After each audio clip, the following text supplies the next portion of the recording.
rated M for mature.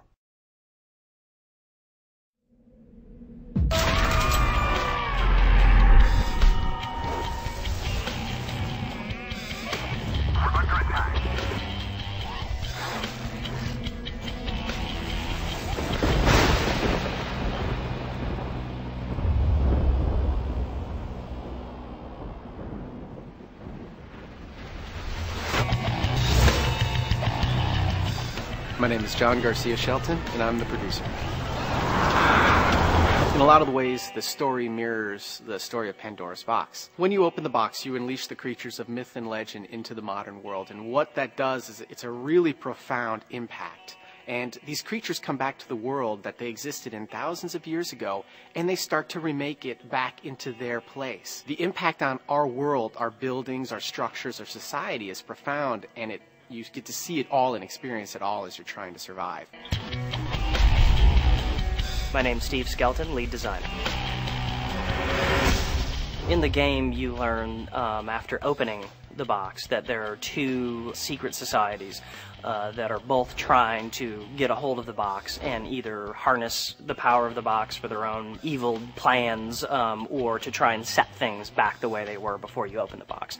And that's the Council of 98 and the Black Order. This is in our world, but yet it has that mythological element. It's unique. It hasn't been done yet. I mean, creatures of myth, there's so many stories about what they can do, and being able to take those aspects of those creatures and bringing it into the game, we're able to add a lot of behaviors and experience for the player. One of the first things we did when researching the types of creatures that we wanted to have in the game was looking at different mythologies, different creatures, and what their legends said about them. And then we translated that into what could be a good in-game mechanic. And then balance that against the types of different mechanics we wanted. So we wanted the werewolf, we wanted it to be a really strong predator. With the griffin, we wanted it to be a gigantic, unstoppable force. So we would balance it in different ways that way. With Legendary, we're going to take it where we've never gone before. Not only are you going to have these epic cinematic moments of intensity, but the creatures and the technology driving the artificial intelligence, how the creatures think in the world, is some of the most advanced technology anywhere in any game.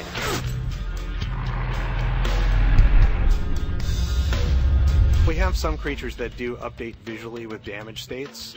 In other words, you will see flesh revealed beneath the skin of the creature sometimes. This occurs with our werewolf and our minotaur. The werewolf itself actually regenerates, and you'll be able to see that in the game as well. It looks quite realistic. What makes our creatures next gen is probably more the quantity than anything else that you'll see on the screen.